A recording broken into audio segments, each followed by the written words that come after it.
Saturday Night Theatre.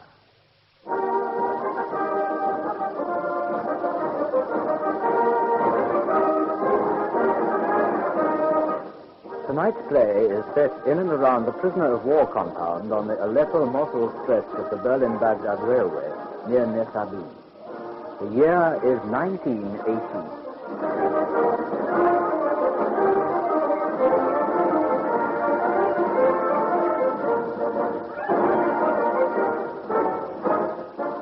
We present William Lucas in The Indomitable Pippin, a new play for radio by Alan Peacock.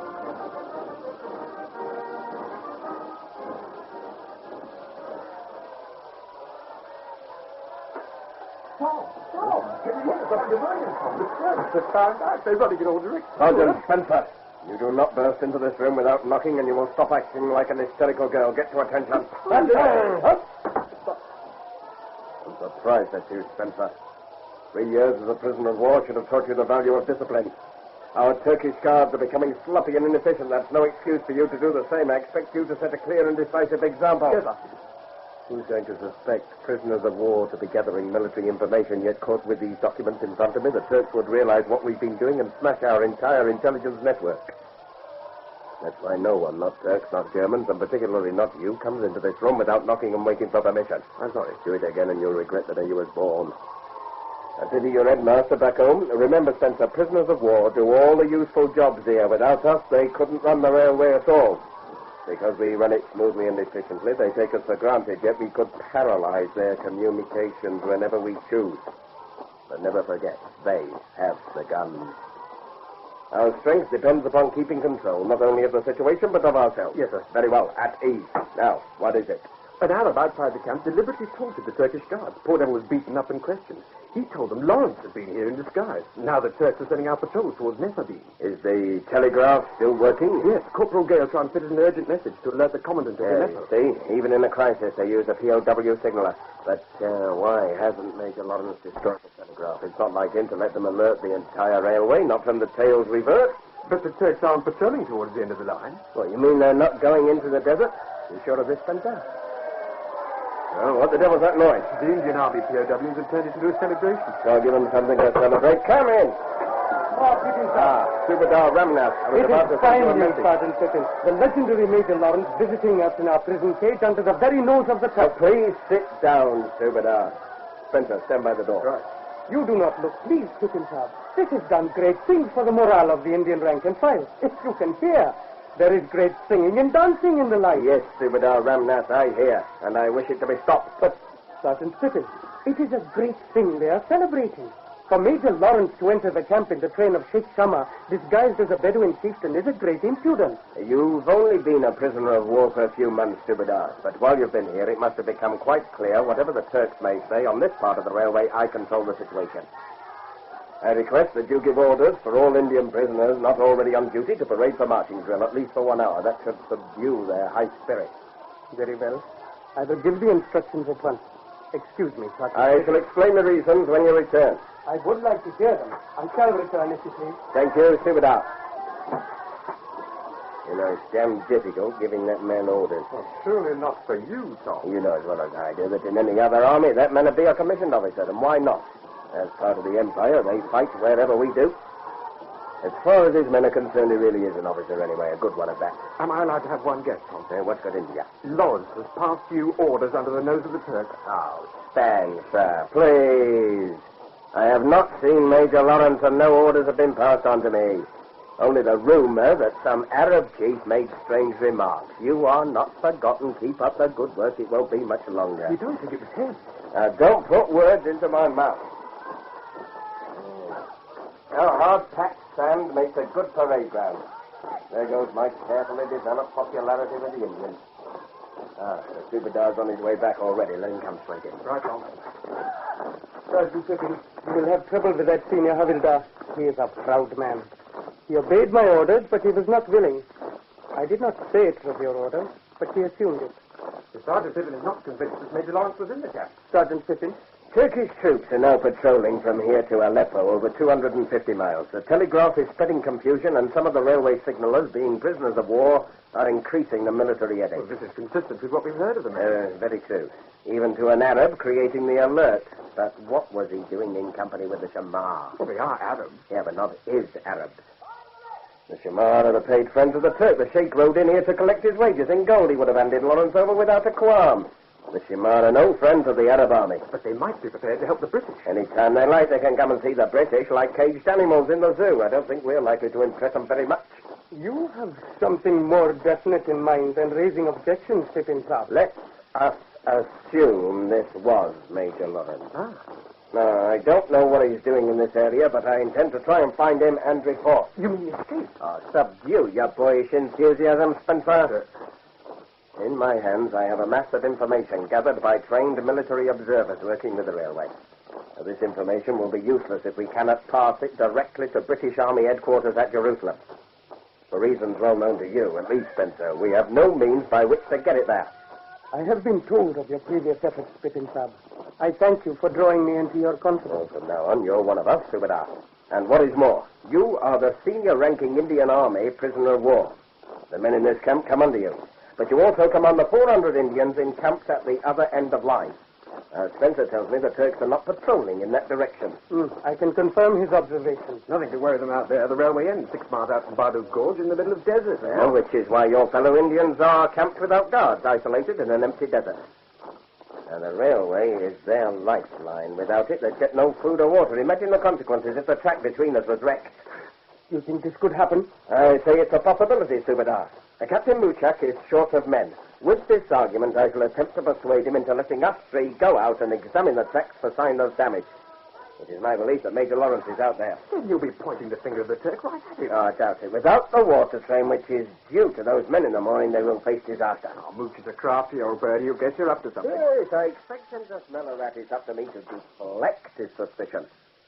I've almost strained a gut trying to discover how I did that conjuring trick on the German general. If I let him draw the secret out of me, he'll be so pleased with himself he won't stop to be suspicious. You know, you might pull it off at that. On that vote of confidence, we can break up this discussion. Perhaps you can both make your preparations while I'll tackle Captain Astafas Muchak.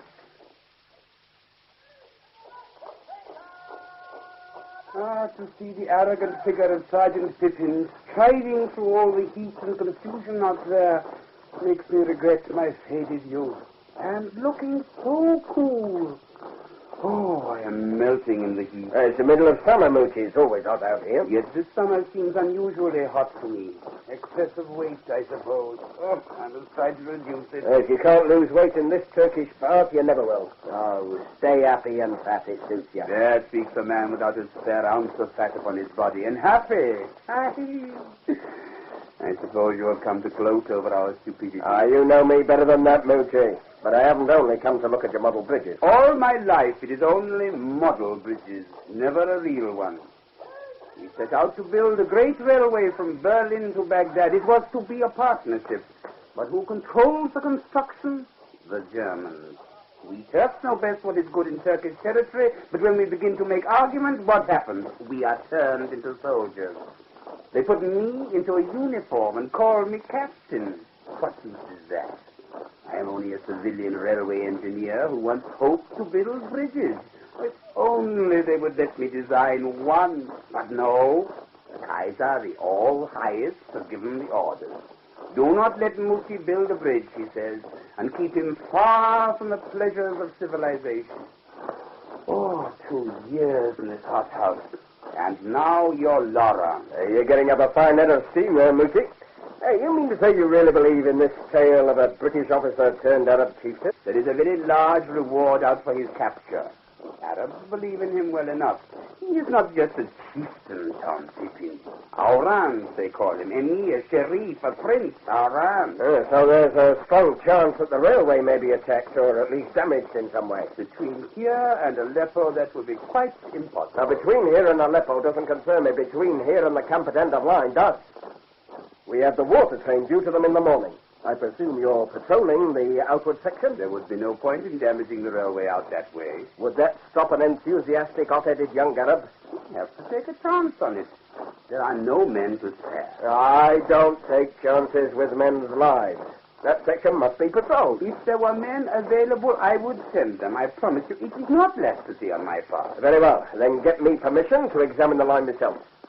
There are also none spare for escort duty. My first responsibility is to the safety of 400 Indian prisoners of war. With or without escort, I request permission to go out and examine that section of track.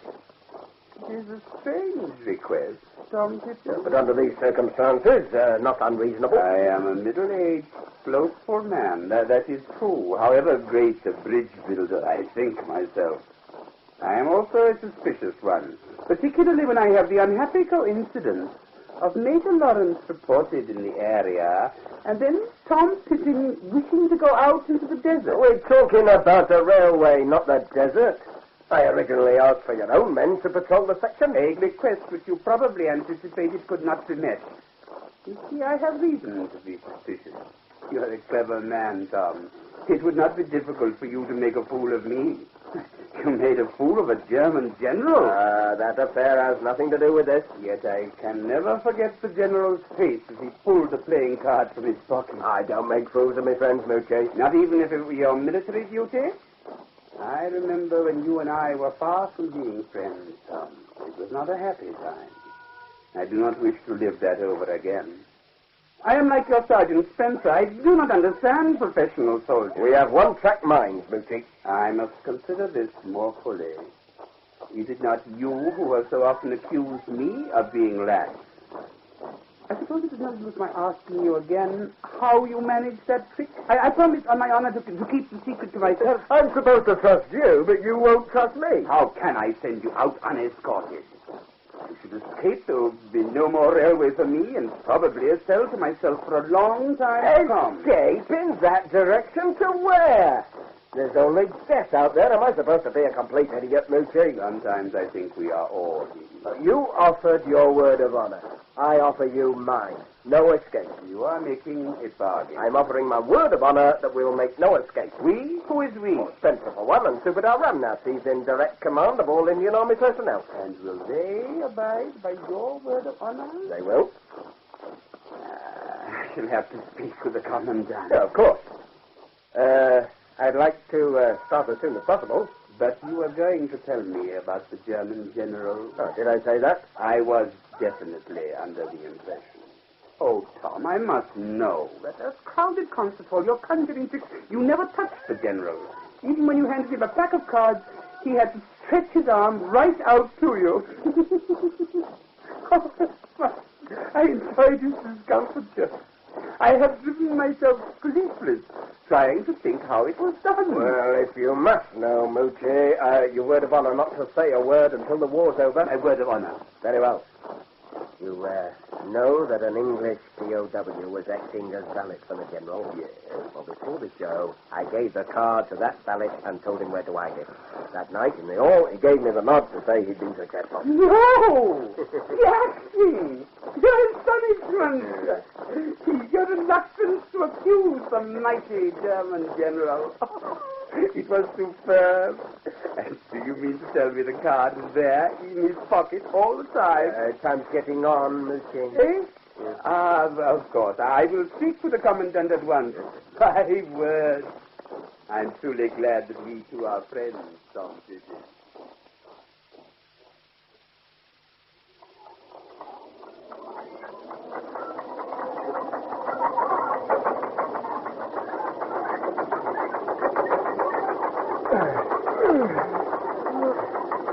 If I know how you do it, Thompson. Three prisoners of war bumping a hand-operated explosion along enemy railway without escort. Enemy railway, Spence. You seem to forget this was built by us. I may not have the education and what's it? Yeah, that's the word. But I've learned a few things you won't find in your book. How to grub at straws and turn them into iron bars, for instance. I would like to feel this was a result of anticipation and planning. In fact, it was all bluff and a lot of luck. It gave me palpitations. 50 Captain would start beaming all over his face, handing you your black toolbox. If he had looked inside, That black toolbox has been part of my kit for nearly 3 years. It's taken for granted. I never even thought of the risk. I'm with the Subedar. To feel the old trap breathing right down my back. Well, it came out all right. It was in the same class of incidents as the visit of Major Lawrence. Ah, no, not really, Stupidar. You really expect to find the Major, Pippin, sir? Well, there's a small oasis about 6 miles out into the desert this side of the Barduk Fall. 6 miles out? Can you be certain? I can, Stupidar. I've been there. Ah, But that was another occasion. You will have to take the bogey onto the end of the line by yourself, Stupidar. I have warned Captain Lucette that we may have to spend the night in the camp. Spencer will be coming with me. Oh, my lad, to volunteer. Yeah, you did that when you joined us. You should be able to manage this thing on your own, Stupidar. yes, indeed. And you wish me to wait at the camp until you return? Yes, Stupidar, I'd like you to do that, but I cannot demand it of you. Where Major Lawrence goes, bridges have been known to disappear. The Barduk Gorge is a sheer drop of over 500 feet, with 40 miles of complete desolation on either side of the bridge. This could be a serious threat to my men, Pippin, sir. I will put the water on ration as soon as I arrive. If I see Major Lawrence, I shall try to make certain he leaves the bridge alone. But if something should go wrong, a cool head at end of line could save it as catastrophe. If you are still on this side of the gorge, Pippin, sir, I should be content to wait no matter what happens. You expect too much? No, Pippin, sir. But make no attempt to move out from the camp. Marching men need more water than men lying in the shade. You shall not move until you come. Good. Now slow down, Spencer. This is where we get out and walk. I don't have a bit of Stupidar taking this thing on his own. Don't worry on my behalf, Captain Spencer. 6 miles is a long way to walk in the desert. There's a gully just ahead. We'll stop there. Pick up 4 of the water bottles. I'll bring 2 in the box. Right, now.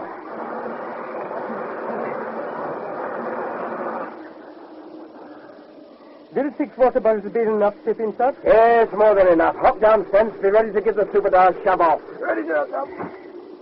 Right, it's all yours, Stupidar. From here on, you must trust to the gods. I would rather trust Pippin, sir, in this situation. Good luck. Good journey and safe return to you both. We shall take no risks. You do the same. Ready, Spence? Ready, Tom. Right. Shoulder to the wheel. 1, 2, 3. Yours, Stupidar. I will be waiting, Pippin, sir. Trust me, Stupidar.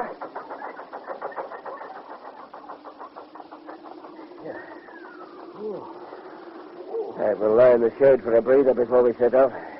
I can brief you at the same time. Put your feet up. It's a long march and bad ground. Oh, you only have to tell me once. Keeping a steady pace. We ought to make the oasis in, 2 hours or so. When we get nearly inside, you will take the black box and fall back. That's a good idea, Tom. Look, I'm giving orders, Spencer, not having a discussion. Sorry, sir. Oh, damn it. Look, Spence. When I said there was no planning and anticipation, I meant it. Having acted on impulse, I'm trying to plan as I go. Improvising. Yes, again. Yeah, I have the reputation of being a brilliant planner. You must be the only one who realizes that most of my planning is to get me out of whatever mess I've created. And thank heaven it doesn't often affect your sense of discipline. Yes, there's something to be said for the education of a school teacher. No, I wasn't a school teacher for long. Volunteering for the army wasn't very clever. Look where it got you. Private tutor to a thick-headed army sergeant. You're my star pupil. You're a damn good teacher. It's rubbing off on me. It works the other way, too. Yeah. Yes, we'll make a soldier out of you yet. As long as you learn to obey my orders. I'm listening, Tom. Good. Inside of the oasis, we shall drop to a crawl. You will stay behind me and move about 100 yards to my left. Bury the black box in the sand and stay by it.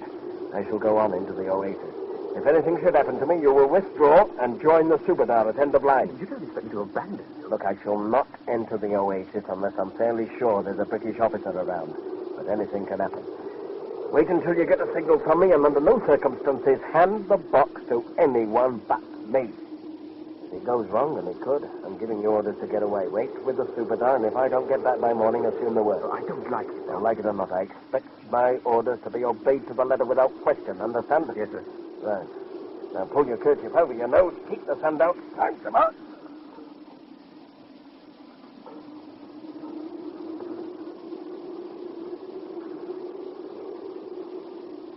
Down, Spencer, get down. We nearly walked into him. What did he do? Crawl up beside me. We were nearer than I thought.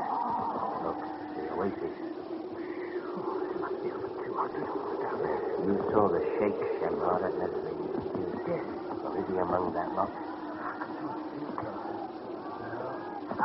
I think I see. Sitting on a post. Yes, right enough. Looking down on those two fellows. Unless I'm badly mistaken, one of those two is the very man we want. He and the small one, dressed all in white. He looks like another Arab to me. The mounted men circle him with respect. Could that man be the big one? No, the small chap in white is completely composed, very sure of himself. The big man keeps his finger in his rifle. I wouldn't mind a rifle myself right now. Well, it looks as if the sheikh is about to ride away, but our man is staying.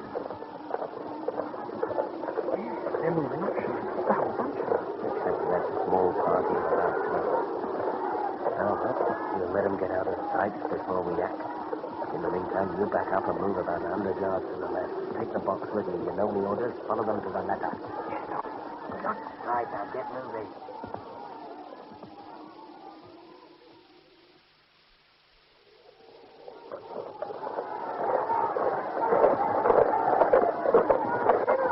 We walked with him in among the Turks, and he did not know my robber. The Emir looked evilly upon us, though. We have played a trick upon him, as well as them. He is gone, and we are still alive. It is well done. I would not trust that one, Oran. I do not trust him, Abdullah. I use him. After dealing with the bridge tonight, he will be secure. Then we hurry back to Azrat for the gathering. Ashrat! All the tribes massed for battle. It will make a day's remembrance. Children will speak in awe of the might that grew from Ashrat. If a spy should hear you shouting to the winds, there would be only death growing from Azrat. Dog. We are betrayed. What is it? There, Oral. It is a Turk coming at us. Put down your gun, Abdullah. When did one man make an army? It happened the day you rode into the desert, Oran. That is not a Turkish uniform marching towards us. What does an English sergeant soldier do in this place? I think we are about to find out. Are you Major Lawrence? Am I Major Lawrence? Look at me. An Arab in my dress, my look, right to my very smell. I have been many places, Sergeant, under the noses of the Turks even, but I have not been recognized. Yet you stride up to me as if this were a barrack square. A little scruffy in your dress, perhaps, but in every other way, a regimental soldier to your immaculate thumbs. You are Major Lawrence? Yes, I am. We can't talk out here. These are not my men about the oasis. They have light fingers and might well think you a Turk. Come into my tent. I have a signal to make first up. No, you will do nothing until we have spoken in my tent. Make no attempt to signal, or Abdullah will shoot you down now. Come on, Sergeant. In here. Sit down on that saddlebag. Now then, who are you? What are you doing out here, and who is this signal for? I am Sergeant Thomas Pippin of the Worcestershire Regiment. I have a man out there with information for British Army headquarters. And you knew exactly where to find me? Well, it seemed logical. I've come from the prisoner of war camp near Nezabin. A prisoner of war? With information for HQ? However improbable it may sound, sir, if you will allow me to signal my men on the ridge, you can examine the documents for yourself. How do I know that your signal may not bring down the whole Turkish army upon us? A trap, yes. Yes, sir, of course. It could look like that. You could be who you say you are, but you could be a decoy. How did you know where I was? Well, I tried to estimate your purpose and put myself in your position. The Turks are convinced you must be in the other direction. They've sent out patrols to cover the railway from Nezabin to Aleppo. Am I so obvious, Sergeant, that you can come straight to me, a prisoner of war? How did you get away? And what sort of information have you got? We work on the railway as sanctioned by the British government. As a pre-war civil project, the Berlin-Baghdad Railway is permissible work for prisoners of war. I know that. But what information? Well, it's been collected by other prisoners working on the railway. Trained soldiers who know what to look for. It covers military deployments throughout Syria and Palestine. All units are identified. You have collected the whole Turkish order of battle? Well, it's taken time, sir. We have to get the information out. Trying to find you was a logical gamble. With your permission, sir, I will signal to Sergeant Spencer, and you can see for yourself. You're going to signal no one. Where is this man of yours? Watching into the oasis about 100 yards to the right from where I came in. And there is no one else out there? Not to my knowledge. I shall see for myself. Abdullah, you will watch this sergeant soldier closely. You will not be allowed to move outside this tent. If we tie him up, Aaron, I can come with you. I will go alone. You'll be wasting your time, sir. Sergeant Spencer will not hand you the documents without direct permission from me. Sergeant Spencer, you say? I'll go and see for myself. Guard this man well, Abdullah. He will stay out on. Major Lawrence, he has my orders. He's gone, Sergeant Soldier. Now, sit down again. And do not come closer. You may be armed to the teeth like a bandit, but if I decide to go out there, you would not stop me. In your eyes, I see the same stubbornness as I see in those of Aurans. I do not wish to kill you, but if I must... The last thing I expected. Oh, well, let him go. He'll find out for himself, but if Spencer disobeys orders, I'll... No, not Spencer. Do not worry, Sergeant Soldier. Aurans will use cunning. He will move out from the other side of the oasis and circle round. He will look to see if there are Turks. There won't be. Aurans must see for himself. Then he will come up softly behind your man.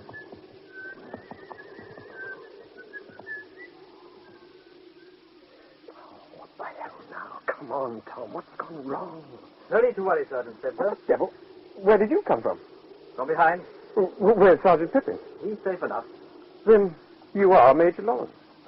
It's uncanny how right Tom Pippin can be. He pointed you out from up here, but why hasn't he signaled? He tells me you've certain documents up here. Documents, sir?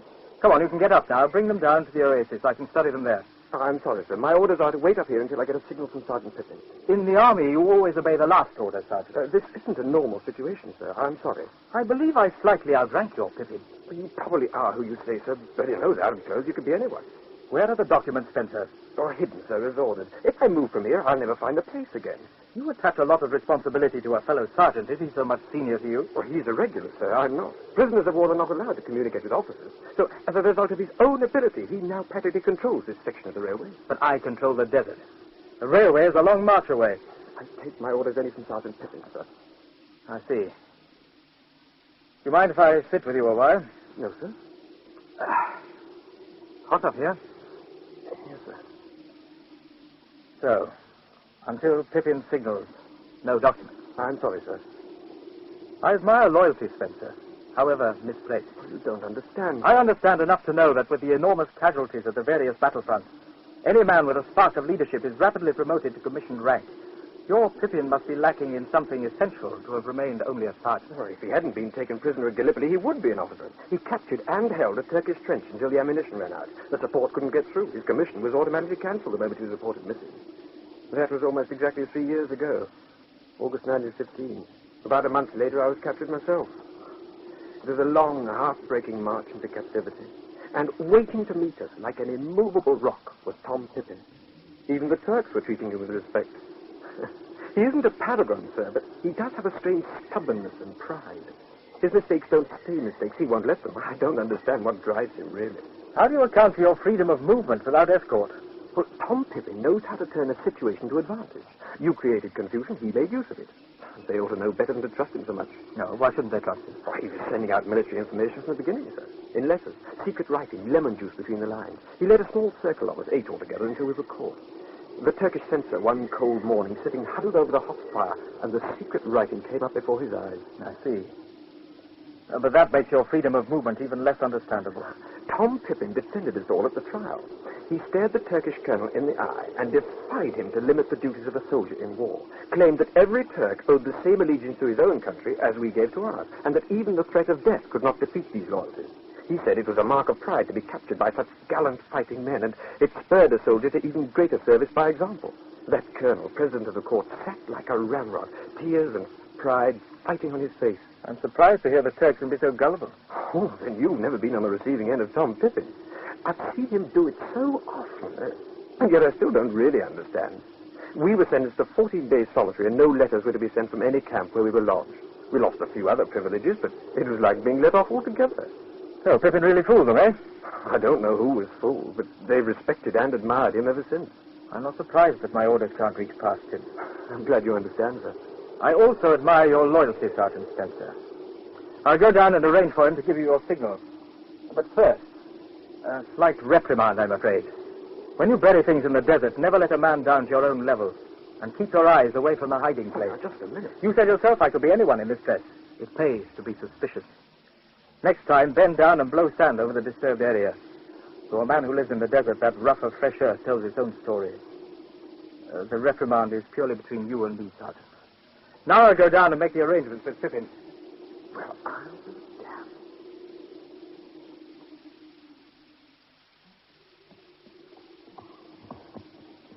Oh, we have been worried, Aaron. You have been long gone. It was necessary, Abdullah. I've seen your man, Sergeant Pippin. It's hot on that bridge. You'd better give him your signal. He obeyed orders then. Did you doubt him? Not him. You are the unknown quantity, sir. Come on outside.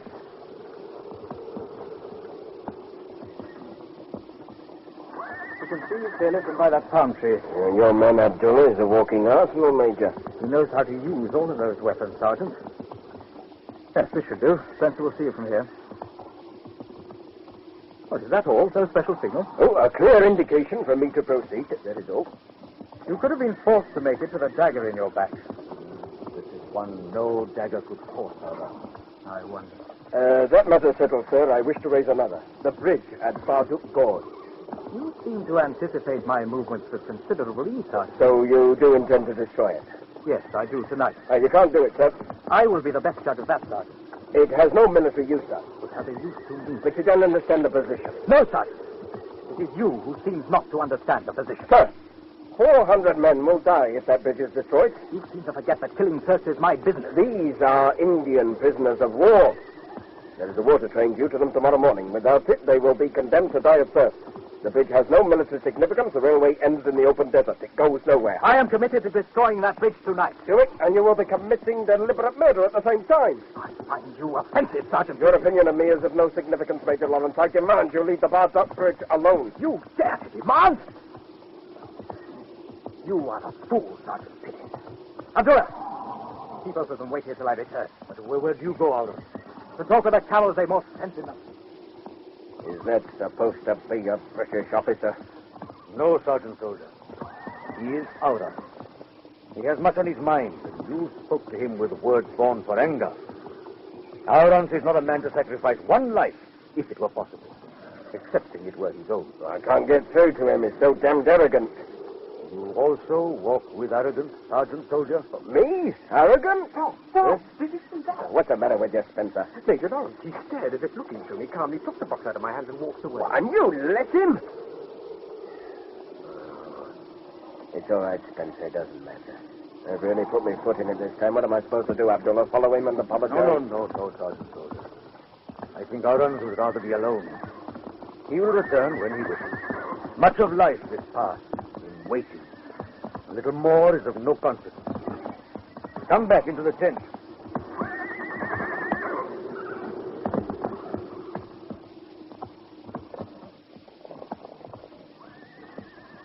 We dare not wait any longer. Go and fetch him, Abdullah. We have to get back, and it's a long walk. We might as well wait for dark now, Tom. Aaron will come when he comes. We're not only walking back to the end of line, Spence. We've got to assemble those Indians and march them out before the bridge goes down. Look, if you won't fetch him, I will. No need, Sergeant Pippin. And you can forget any plan for marching the Indians out. Do that, and the Turks will realize I'm only creating a distraction. Can you make room for me to sit down? Sorry, sir. I'm taking up a lot of space. Thank you. No need for you to stand, Pippin, unless you wish to. Sir. This information of yours. I'm in a position to confirm some of it. What about the rest? Oh, it takes about 7 days to notify me of changes. There may be a 10% error. I would think less. General Elamir will welcome you with open arms. You must come with me tonight. I will see you on the way. No, sir. We brought the information for you to pass on. We have to return. What? To get out without escort involves the use of my word of honor. I see. Then you will be back in a position to act after I've dealt with the Barduk Bridge. You're determined to destroy it? I'm going to compromise. There is no other objective I can use to get my results. Today I have given the Turks reason to be suspicious of the Shamar people, who are not friendly towards Prince Faisal and myself. Even though the Sheikh could still persuade the Turks that they have nothing to fear from him, I must have the Turks actively opposed to the whole Shamar. To achieve this, I have to make it seem that the Sheikh of Shamar is behind the attack. That Shamar saddlebag over there will be dropped by the broken bridge as evidence of their treachery. The Shamar will not fight with us, and I cannot afford the risk that they might fight against us. It takes an Arab to fight an Arab. The Shamar must be neutralized, and the Turks must never be able to trust them again. The bridge has more military significance than I realized. It would suit my purposes to make only a token break, a small gap. Could this be repaired quickly? There are huge towers at the end of the bridge. Solid, Teutonic design. I imagine we could repair a small craft inside a day. And this would satisfy you, Sergeant? Yes, sir. I apologize for going up the handle. This is a new experience for me, making arrangements to rebuild before a bridge is even destroyed. And to save your restless spirit, I think Abdullah and I can see you well on the way home again. You have ridden a camel before? Yes, sir, I have. Have you any objections, Sergeant Spencer? Oh, I've never been in a camel in my life, sir. It's fine with me. Anything is better than walking.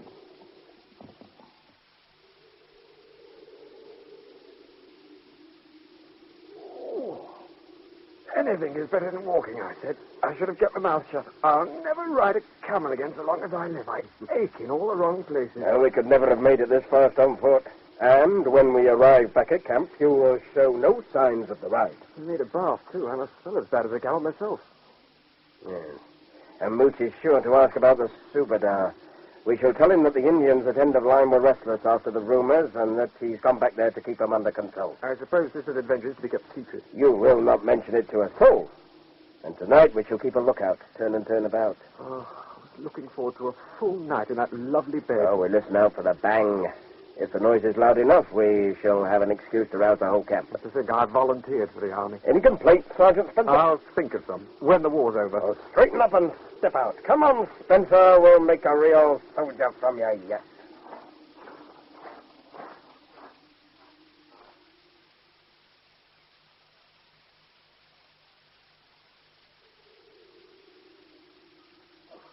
It is done, Aurons. I have scattered the tokens where they can be found. The Turks will see the evidence before their eyes and will believe the Samar were here. Charge is laid. Time to press the plunger. Is this not too close to the bridge, Aurons? Shall we run to the other side of the world to hide? No. A big tower will screen us. Oh! You stumble, Aurons. Something wrong. It'll pass. The sickness has returned. I will go as fast as it came. I am ready, my robber. Crouch beside me. Yours. We have to be careful. I promised only a small break in the bridge. Ready? Now. It is well, Aurons. A small one indeed. My sickness. The tower seems to be moving. It is under the feet. It moves, Aurons. Get off the railway track, Abdullah. The tower is moving. Who designed that bridge? Small part blows in the center span, but see! Tower, bridge, all of it crumbles into the floor. It drags the railway with it. I promised Pippin.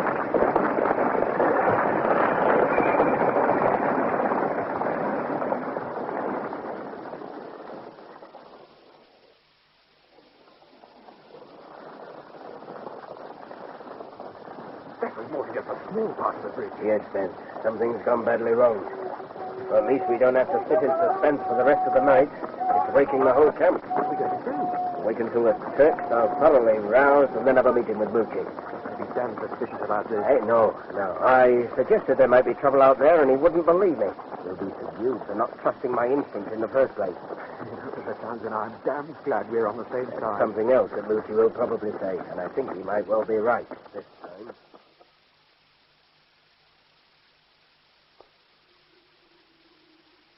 It is no use to look with empty eyes, Aurons.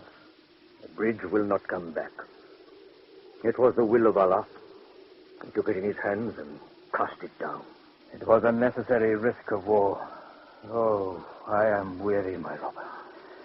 Let us go. The sergeant soldier will build a better bridge. Pippin will need a miracle to throw a bridge across that gaping mouth in the tide. He is a man with destiny on his forehead. He dreams by day. Such a man makes a dream come into reality. Are there really such men, Abdullah? Yes, Aurons. I serve such a one myself. If I thought you were mocking me, my robber. Come. We will leave this for the man who must rebuild. He has his task, and we have ours. There is far to go.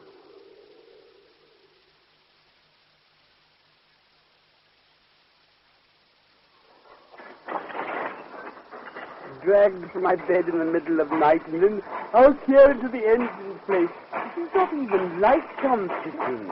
And we cannot be sure that anything has really happened at the Barstow Bridge. The explosion was enough to wake the dead. But not enough to wake the living. It took you to wake me. Take it from me, Captain Muchak. There was a loud explosion from the direction of the bridge. Yes, I know. I am getting old, that is all. I'm coming with you, Tom Tippins.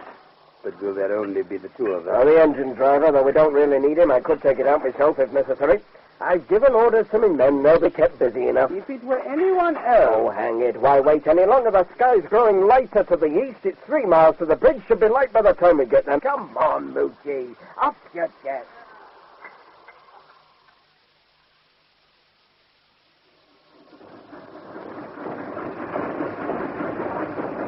All right, driver. Stop this thing. Stop! Hang on. What is it? Do you see something? The line up ahead. Torn and twisted. We are many hundred feet from the bridge. Yeah, that's another thing. There is no bridge. No bridge? I cannot see with all this steam. Here. Let me help you down. You will see well enough away from the loco. Up, down, this time in the morning at my age, at my weight. It's too much to ask of a man. Look for yourself. There's nothing left at all. It is gone. The great towers, the bridge, the railway on both sides of the gorge. All gone, but it is not possible. Let's get up closer, find out what's happened. Perhaps it was the design. It's a massive thing to build in the sand. The man who designed it knew nothing of the desert country. It could have fallen by its own weight. Oh, there was an explosion. It was both heard and seen from the camp. Yeah, and look at that. An Arab headdress. It is of one of the tribes of the Shamar. They are friendly to the Turks. And that? Part of a saddlebag, a Shamar saddlebag. And lying beside it, a stick of gelignite. The Shamar are friendly. They would not turn on us. I think the evidence speaks for itself. The Shamar have joined the Arab revolt. So we must go back to report. But the whole bridge has gone. What about the 400 Indians, the Subadar? There is nothing we can do for them now. Moochie! Ever since I have known you, you have complained that your talent for bridge building has never been used. This is not a time to talk of wild dreams. I'm talking of action. We are going to build a new bridge. We have only 3 days. This is the moment you've waited for all your life. No, let us not talk of this. Not talk of it? Now, don't tell me your nerves failed at a time like this. Oh, Tom, please do not talk of it. Let us think of some other way. There is no other way. Oh, what the hell? Look at me, Moochie. Are you capable of designing a bridge, or have you been a blubber of wind all this time? A blubber of wind to say this to old Moochie. I say it to Astafas Mushak, the man who's longed all his life to build a bridge. A man who has the chance to take life in his hands and mold it to his own desire. I am not a man for this sort of thing. It is too late. Rubbish. I am harmless. I talk much, but it is only idle dreaming. Do not spoil the foolish dreams of a silly old man. Just you listen to me, Captain Mushak. You are going to design me a bridge if it kills you. You hear me? I cannot. It is all pretense. You are emptying me of my vanities. Do not make it worse for I've me. seen your instruments and some of your designs. They're not mine. Copies I have made of other people's bridges. You can calculate every stress and strain as may be required. You've surveyed this whole area in detail. You even suggested the gorge ought to be spanned 300 yards further down than the original. The gorge is only 170 feet wide there. I thought it would be the better place. It is the better place, and we shall prove it.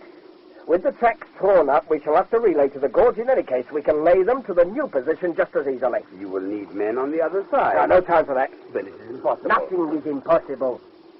Now, there are many kinds of bridges. A swing bridge, a drawbridge.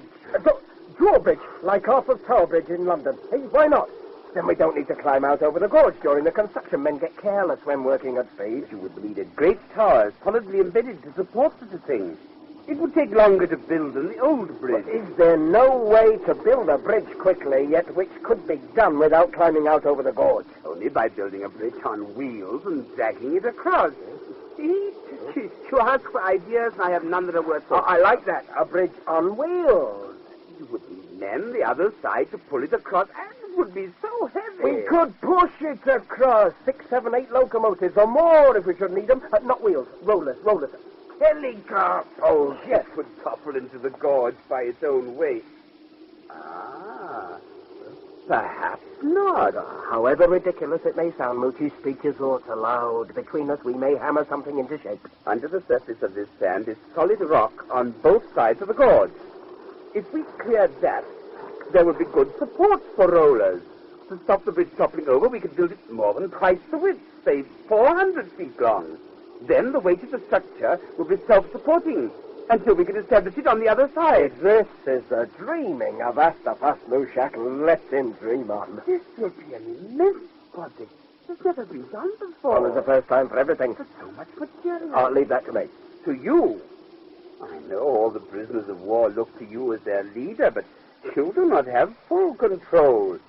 You are a remarkable man, but you are still a prisoner of war. Now, don't waste breath, Moochie. You know damn well who's in control here. I've had 3 years to perfect my organization, and I've had some outstanding men to help. Men trained in all the arts of war and communication. They're already commandeering rolling stock of mountains of material at all points on the railway between here and beyond Aleppo. Not possible. In any case, it would require a very high authority to sanction such action. I had planned to eventually dislocate railway and telegraph communications behind the battle area, which is coming nearer every day. But this emergency has forced me to show my hand. I have the authority of the battle commander himself. You have gained the authority of a German general. Well, not in actual fact, Moochie. But he's very preoccupied in Nazareth at the moment. Now, the authority is forged. By the time he gets to hear of it, well, who knows? The credit will be given him if we succeed, and if it were to be generally known that forged orders have been issued in his name, it'd dislocate his entire chain of command. His every order would be suspect. I know military ways, Moochie. And what's more, I've sacrificed my own plans to save those men. I shall never be able to pull it off now. Well, Moochie, are you going to design me my bridge? I don't know. There's no one else with the experience and ambition for me to call on. It is not that. You are a truly formidable person. It is my own ability, I doubt much, as I would like to do Well, that. will you try, Moochie? 400 men must die a terrible death out there if we should fail. By tomorrow morning, I shall have men and materials on the site. I must have a design. We come into a war as enemies, and look at us now. Not just friends, but men working together for the same cause. I will design you a bridge, Tom Pippin.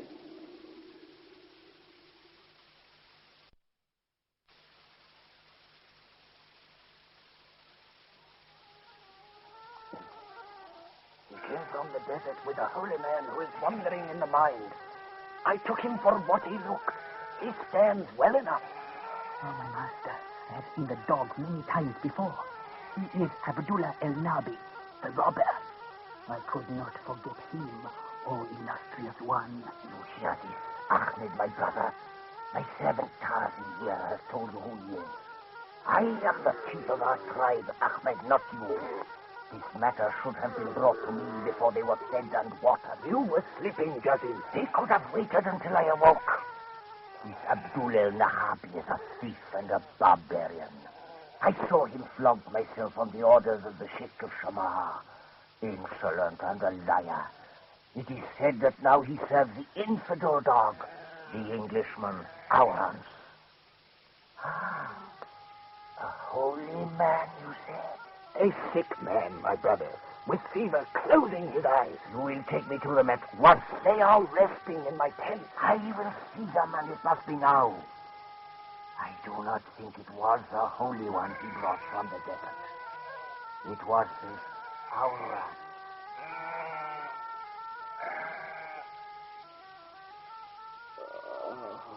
Aurans, this is a bad sickness. Give my regards to Daoud, little one. You do not hear me, Aurans. Oh, God will forgive me for us. God will forgive me. Who's that? It is Ahmed of the Faith. Oh. You have dared to see what holy man is fool enough to ride with Abdullah the robber. Outside the tent with hospitality, my Lord of Faiz. I would force words like that deep into your bearded throat. I know you, robber. Stand aside. I would see the Holy One. He has ripped his clothes away. The body is torn with wounds. What sort of holy man is this? A greater man than ever walked the desert in all times before. This is the Englishman, Auran, the Prince of Mechalot of Faiz, a holy prince. We of the Faiz owe no allegiance to the servants of Hussein or of his son, Faisal. The mighty Lord Auran is fevered. He has fought many battles for Arabia. It holds the spirit of a mighty warrior and prince. Abdullah. Auran, is that you? Where are you? I am here, Auran. Abdullah, I see you. Where are we? In Sanctuary, Auran. What is that? It is our host, Ahmed, and his brother, the chieftain, Jaldim al-Faiz. Is all well? It is well, Auran. It is well. Oh, we must not run. Oh, do what he will. We shall stay to fight. What is Call him a Tom. We shall stay to fight. Once again. He fights the battles of the past. He's at Haza, where we broke the Turk under Hamid Sakri. That was a battle. We shall leave you. Good rest, my friend. And to you, Ahmed, most generous one. Oh, I do not trust the Drazim. But we must wait, Auran. We must wait. Your body needs its rest. I will sit by your side. My dagger is ready. Oh. Now rest, Auran.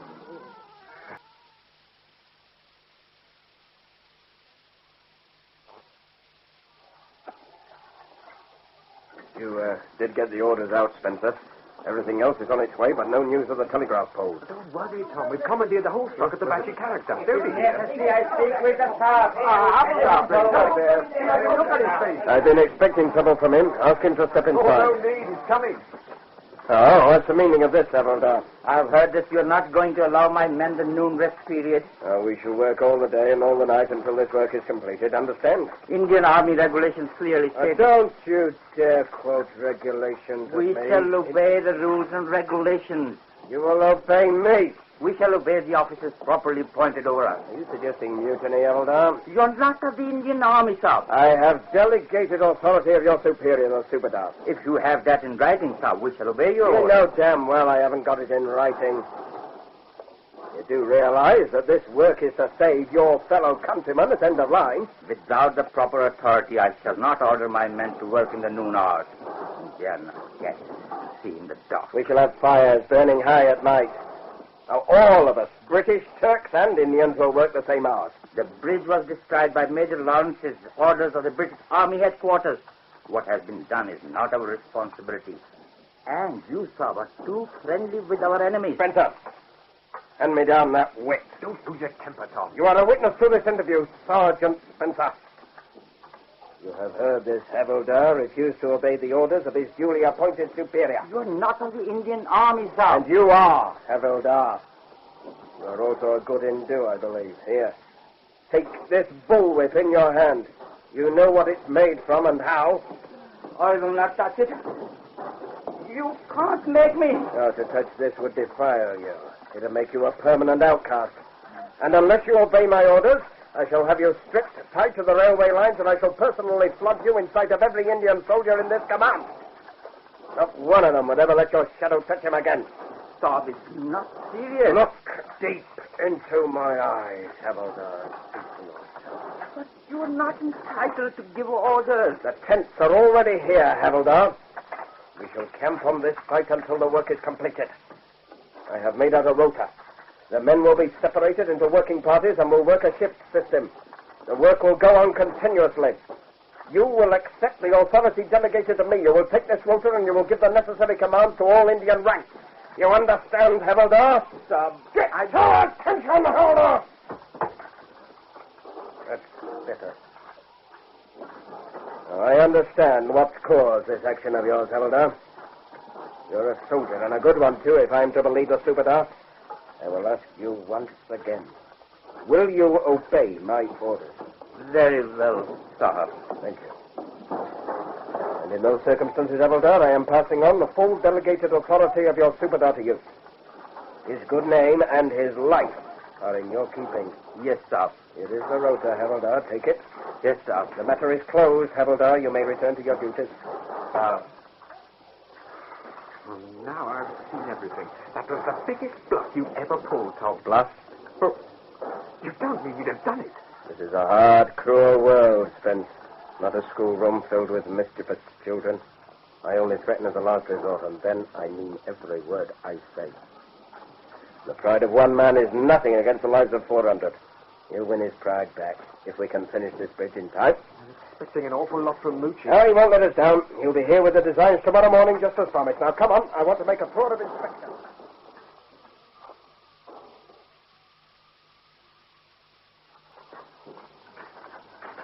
I have worked through a long, sleepless night, but I think I have done it. Here is the main plan. Most of these are various structural details, and these are various elevations. But this may explain it best. It's sketch of a construction before crossing the gorge, and another of the bridge in position. Oh, it looks good, Moochie. Really good, eh, Spence? It looks very good on paper. It is higher than I first intended, but I have to be sure of its strength. I have spread the weight over 500 feet, which gives a better incline to the center. What are these? They look like pony shafts. When locomotives push the structure towards the gorge, those shafts will be locked onto them to avoid the bridge swinging away. It may look strange, but I have no precedent to follow. Well, Tom? So much in so little time. It's brilliant, Moochie. Now we need to break it down into its component parts. I have done that also. Here, a full inventory of requirements. And I thought you were lax and inefficient. It's a fantastic achievement. Take the inventory, Spence. Check it and start piling it where it can easily be collected. Roger, Adolf. You've done a magnificent job, Moochie. You can leave the rest to me. There's much to be done. Perhaps too much. But if you don't mind, I would like to stay and help. Under your orders, of course. Glad to have you. I feel like a mother having to watch over her child. There was so much excitement in me that when I had completed it this morning, I decided to move out here and live in the camp. I've even brought my horse so I may ride round the full work. No, your help on the site will be invaluable, Moochie, but you cannot stay out here at night. But, Tom... No, don't get me wrong. You're not a young man, and I would feel better to know you were getting a full and proper night's rest. That would not be the same as sharing all your dangers. This is a straightforward construction job. You'll share the dangers when the time comes. I insist you return each evening to a comfortable night in your own bed. Oh, very well. I will do as you say. Good. Now, let's just go out and start work. What? But you've done so much already. Preparation, and one day gone. From now on, it'll be flat out.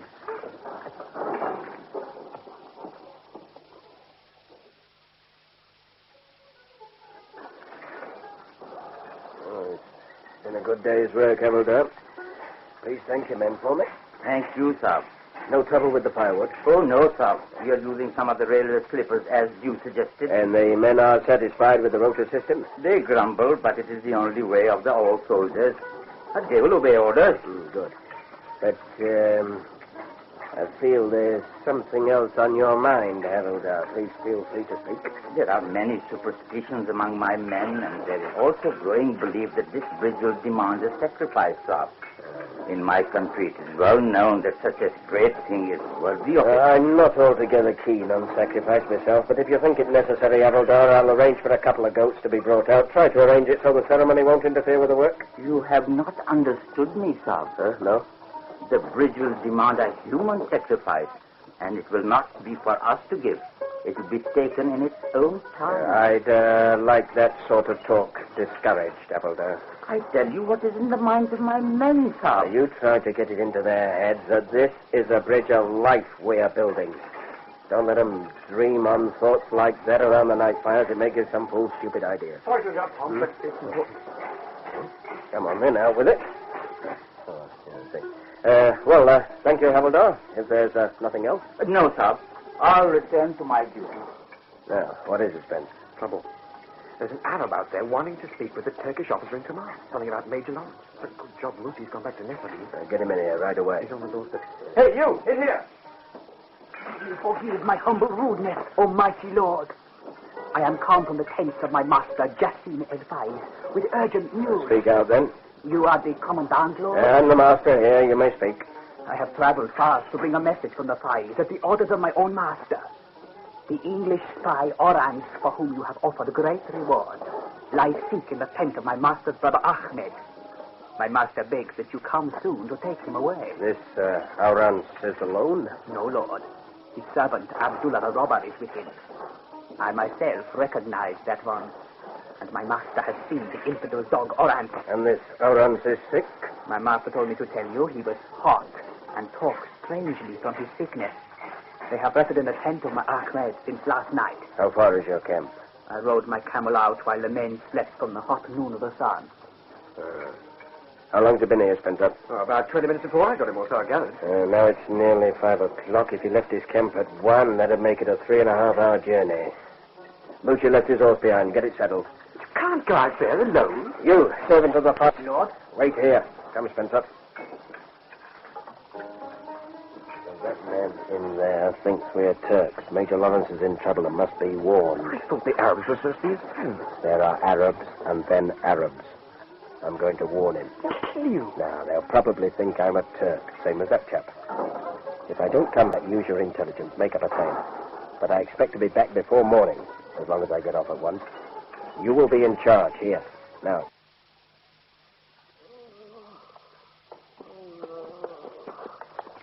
Who is it that comes out of the night upon the tents of fires? Who the devil's this? It is only the brother of my master, Lord.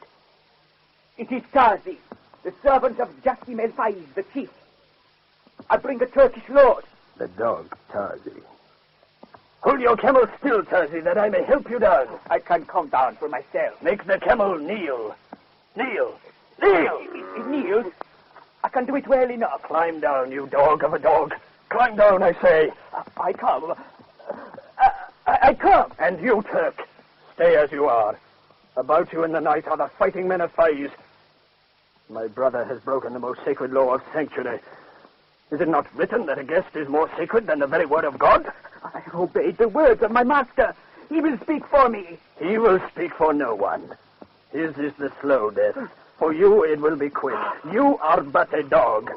Call to all of come, Tazi. Oh, spare me, Lord.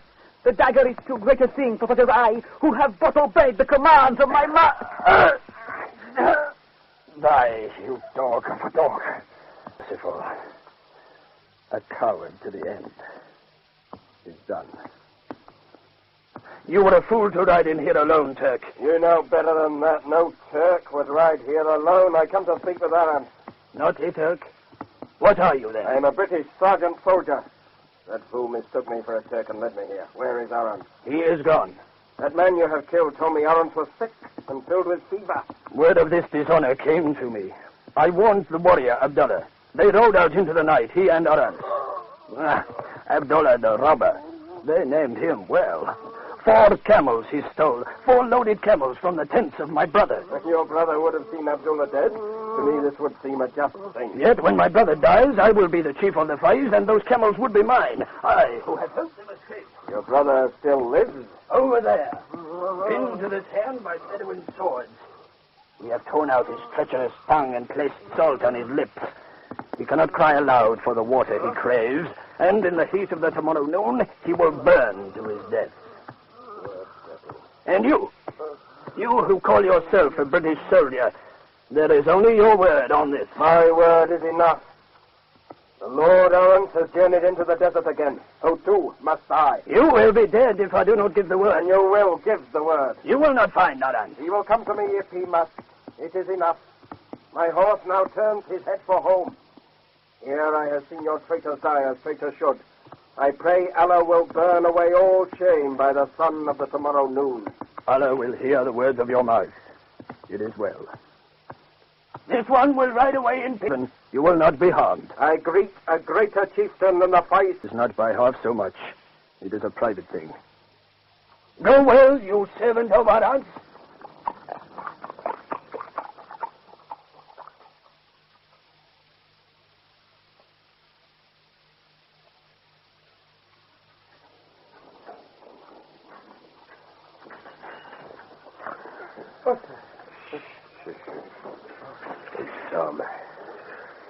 What the devil are those sentries posted for? I had to sneak my way back in. What about that?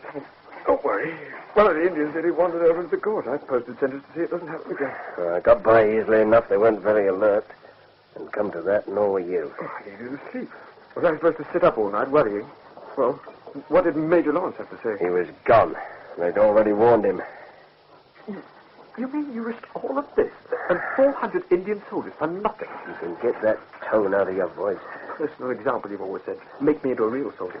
I had to step sentries because you forgot. Well, you reacted just as I'd have done had I been here. And why weren't you here? The commander-in-chief out on some petty patrol playing the hero. And where did it get you? Schoolmaster, soldier, prisoner of war. For you, it's just another experience. And you're being insubordinate. I don't have to play it heroes for you or anybody else. Is that all you can do? Pull rank on me. Can't you admit that you're wrong? I'm a professional soldier, Spencer. My career was finished the day they captured me in that trench. After this is over, what would I be able to say to them? What did you do in the war, Sarge? I spent a long time getting the answer to that ready. The dislocation of the entire Turkish rear and myself in control of communications. Then I could face the army again. But for the sake of 400 Indian soldiers, I've wrecked any chance of that happening. And all of us put together, the 400 Indians over there, the rest of us here, every prisoner of war in Turkey, meaning you and me aren't worth a damn against what Major Lawrence is doing, or the documents we gave him. I'm sorry, Tom. I was tired and worried, and How the hell do you think I feel? Out there, I saw a man dying to save a tribe from shame. Oh, so easy and at the right time. Yes, I made a wasted journey, but what is our time against his? Building a bridge that will probably collapse as soon as a train goes over it. No. A crazy idea, knocked together in a few days. I've never seen you like this. But I shall be on that first train as it plunges into the gorge, dying for nothing, the epitaph of Dom Pippin. I'd run myself and that horse into the ground. Neither of us will be fit to ride for a few days. And we'll have to get the horse back to the stables at Netherbean before Moochie sees him. He'll have a rest. No such luck for us. Getting light already. But Lawrence is well on his way across the desert by now. That's something.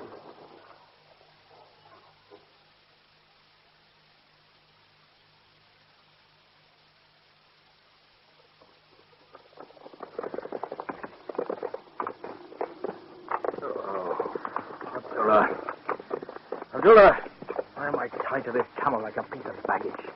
Abdullah! Aaron, you are awake. We ride camels, yet I dreamed I slept in a tent. And the sun is rising. It is morning, Aaron. Am I a child not to know it must be morning when the sun rises? Look, it's on our right. Journey northwards. And 3 other camels follow. We lost the 4th into the night. Where are they from? From Jassim al-Faiz. He does not need them. It was no dream then. I rested in a tent. Is camel stealing your way to thank a host? Jassim dies the death of a traitor. His brother came to warn me that his servant had gone to fetch the Turks. As we rode away, 4 camels chose to follow where we went. It is a mystery of the desert, Arons. But they're foolish camels, heavy loaded with salt. So, why do we ride north? Hold!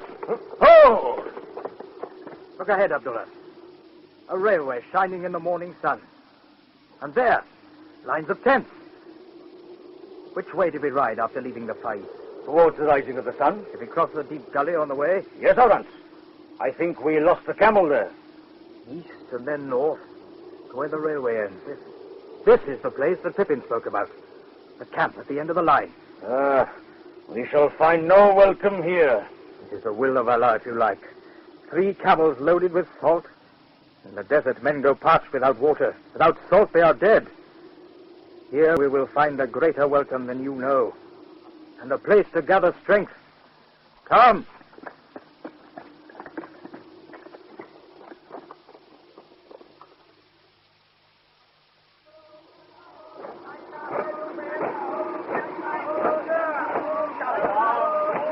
There's your bridge, Captain Munchak. 2 days and nights. Men work to exhaustion, but we're ready. You have driven them more than we would ever dare. You'd have to fight Tom Pippin if you tried that. Everything ready, Spence? Just about. Good. The engines will begin to move forward when the green flag is raised. The red flag will stop them. Captain Munchak, will you please give the signal to commence? The Commandant Nezabin is watching. He will see all that we do. We'll give him something to remember. Move away! Get those men away! Come on, up the level! Get moving! Good. Come on! All right, now comes the test. We've all slaved for. Give the signal, Moochie. There. That's acknowledged. 2 sharp whistles for to move forward, 1 long whistle for all to stop. Slipping his wheels. They go round, but the engine does not move. It's moving now, slowly but surely. Steady. It's going to work. It's going to work. I'm holding my breath and praying. At this moment, all my weaknesses are back upon me. I have designed this thing. Halfway across, it really is working.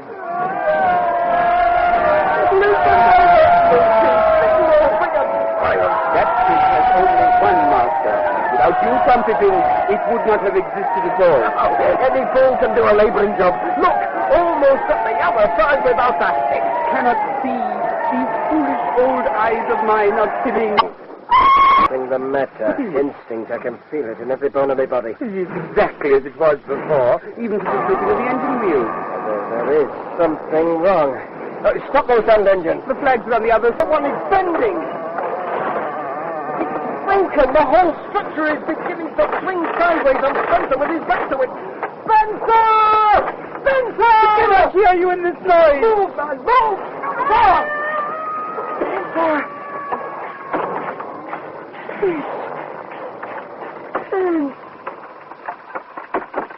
Now, that lunatic on the hill that raises the red flag. Oh, God. And Sab, you, Havildar. Are you satisfied a human sacrifice? You wanted a British soldier doing his duty to the last. Sergeant Pippin, please do not lose your self-control. I have no words to express my sorrow, Sab. The Sergeant Spencer is dead. You've looked? Yes, sir. I was running across the bridge at the time. I didn't see you. I'm sorry I spoke harshly. Havildar, forget it. There were true words, Sab. I should have been the one to die. Nonsense, Havildar. No man's done more than you. Thank you, Sab. Now may I have your permission to finish the job of Sergeant Spencer? You what? The men need a firm hand now, Sab. And I'm the only one who can control the situation. Of course, Havildar. As soon as the new shaft can be fitted, we shall begin again. Carry on, please.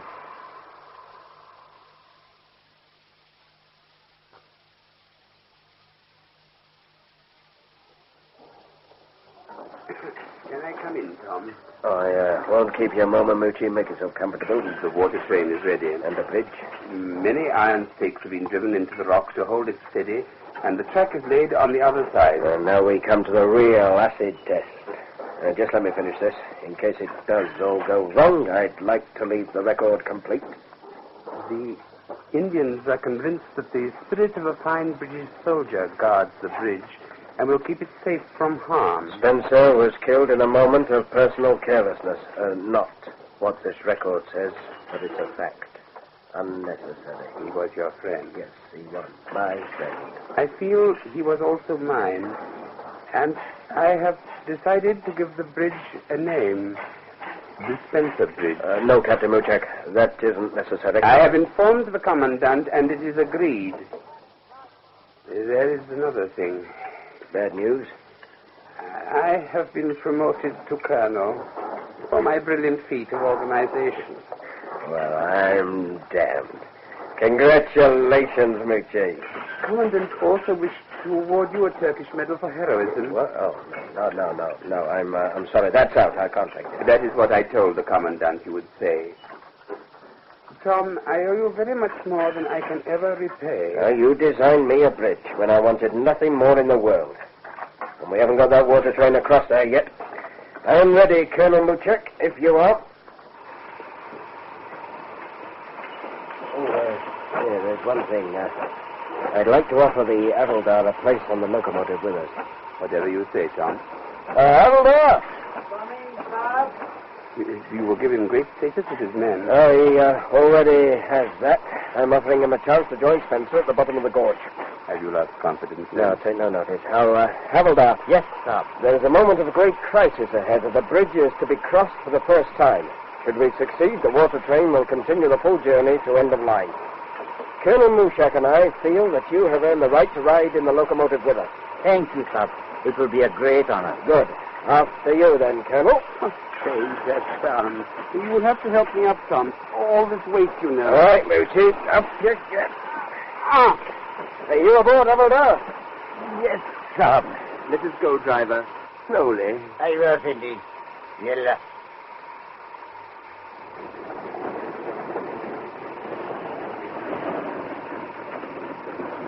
Oh, we'll soon know the worst. Here it comes. Now you have me worried. A theory is all very well. Too late for worry, Moochie. Here we go. Well, if anything does go wrong, I have the pleasure of being in the company of men I would choose to die with. There's no danger, sir. Of course there is, Havildar. Not with Sergeant Spencer guarding us, sir. I told you. We're nearly across. Not even straining. It really is a strong bridge, Moochie. Not sweat poured into it. The men are cheering, sir. Dancing and cheering. High doesn't up ahead. They have done a great thing, Havildar. You must tell them so. No, sir. You must tell them in the presence of the citizens. Very well. And, Havildar. Yes, sir. That incident in my tent never happened, understand? Thank you, sir. I understand. All right. Open her up, driver. There are men waiting for us at end of line.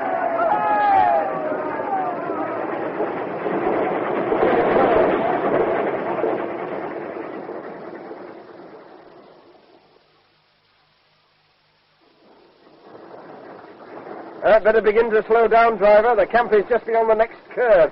May I borrow your field glasses, Captain Muchak? Of course, son. There's no use to me in this place. I can hardly move. Look out. Come to that. You're more likely to spot your own people, Havildar. You take them. Yes, sir. And keep your eyes open. We're coming round the curve now.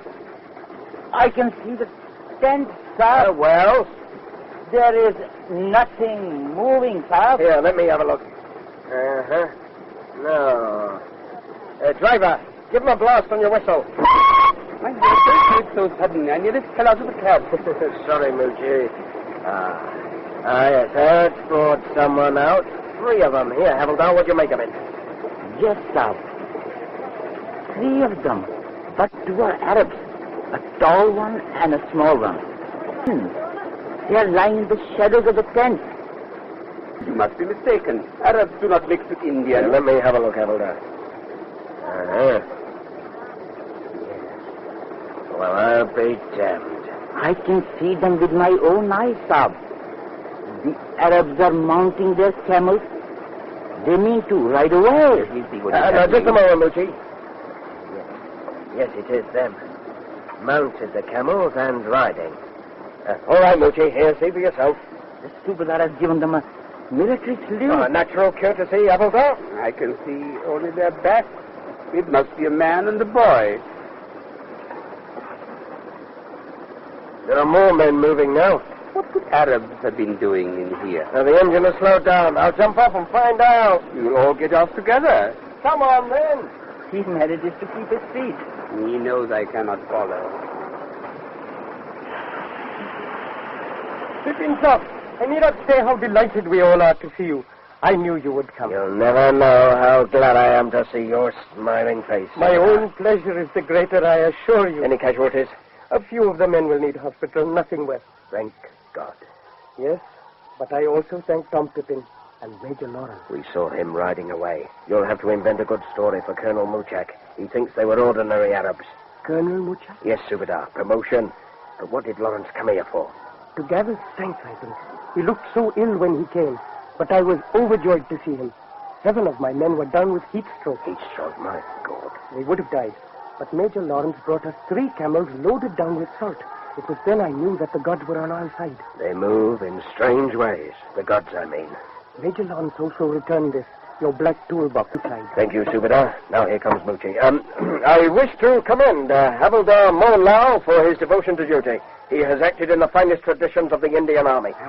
Subadar, are we in time? Please say we are in time. Thanks to the gods we are in time, Colonel Muchak. Not one life has been lost here. Not one. It is a miracle. It truly is. By the way, who were those Arabs we saw from the train? They rode in to bring us a gift of salt. It was badly needed. Salt? It's the one thing we forgot. Yes, Major.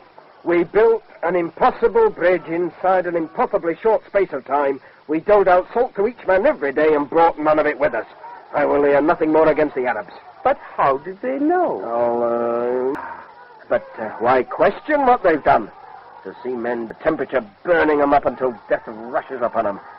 And we've got to bring salt. Don't blame yourself, Tom. You have done more than any man could hope to do.